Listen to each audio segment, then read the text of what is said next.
हाँ तो कक्षा अष्टम के विद्यार्थीगण, आइए अब देखते हैं, इनके उत्तर दीजिए। प्रश्न पहला है, उल्टी सेल में इलेक्ट्रोड तथा विद्युत अपघट्य के रूप में किसका उपयोग किया जाता है? तो यहाँ पर उत्तर दिया हुआ है। ये देखिए, उल्टी सेल में तांबे की प्लेट एनोड, जस्ते की प्लेट कैथोड और तनु सल्फ्यूरिक अम्ल विद्युत अपघट्य के रूप में उपयोग की जाती है। ठीक है। अगला प्रश्न है, सौर सेल किसका बना होता है? ठीक है, तो यहीं पे दिया है सौर सेल। सौर सेल सिलिकॉन की 2 परतों से बना होता है। ठीक, उत्तर मिल गया। ठीक है, अब इसी प्रकार हमने सीखा को आप पढ़ लेंगे। अब आता है, सही उत्तर चुनकर लिखिए। पहला है, निम्नांकित में से विद्युत का सुचालक नहीं है। तो आसुत जल विद्युत का सुचालक नहीं है। सरल उल्टी सेल में विद्युत अपघट्य होता है। तनु सल्फ्यूरिक अम्ल, सरल उल्टी सेल में तनु सल्फ्यूरिक अम्ल जो है विद्युत अपघट्य होता है। विद्युत धारा द्वारा किसी पदार्थ पर किसी दूसरी धातु की परत चढ़ाने की प्रक्रिया को कहते हैं विद्युत लेपन कहते हैं। ठीक है, ये विद्युत लेपन की परिभाषा भी है।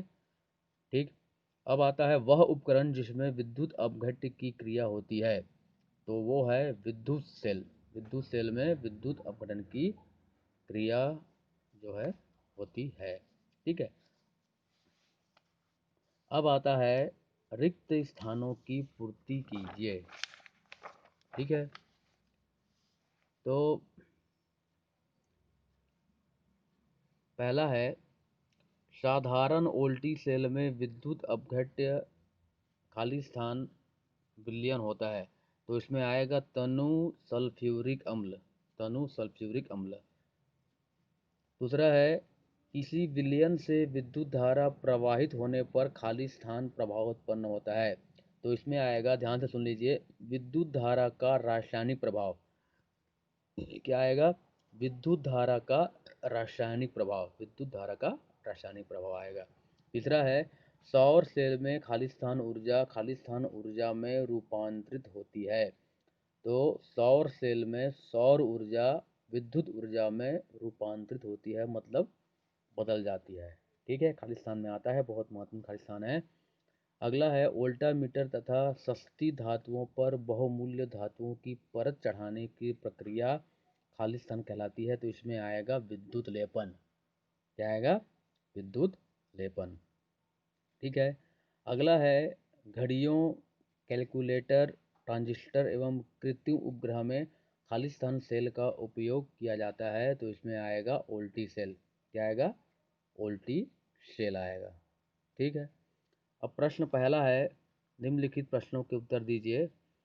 क्या शुद्ध जल विद्युत का चालन करता है? यदि नहीं तो उसे चालक बनाने के लिए हम क्या कर सकते हैं? बहुत बढ़िया प्रश्न है। प्रश्न एक बार फिर से सुन लीजिए। क्या शुद्ध जल विद्युत का चालन करता है? यदि नहीं तो उसे चालक बनाने के लिए हम क्या कर सकते हैं? तो उत्तर आएगा, शुद्ध जल विद्युत का चालन नहीं करता है। इसे चालक बनाने के लिए इसमें थोड़ी मात्रा में खनिज लवण मिला देते हैं। ठीक है, उत्तर लिखेंगे। अगला प्रश्न है, आग लगने पर फायरमैन पानी के पाइप का उपयोग करने से पहले उस क्षेत्र की विद्युत आपूर्ति बंद कर देते हैं, क्यों? इसका उत्तर सुन लीजिए। शुद्ध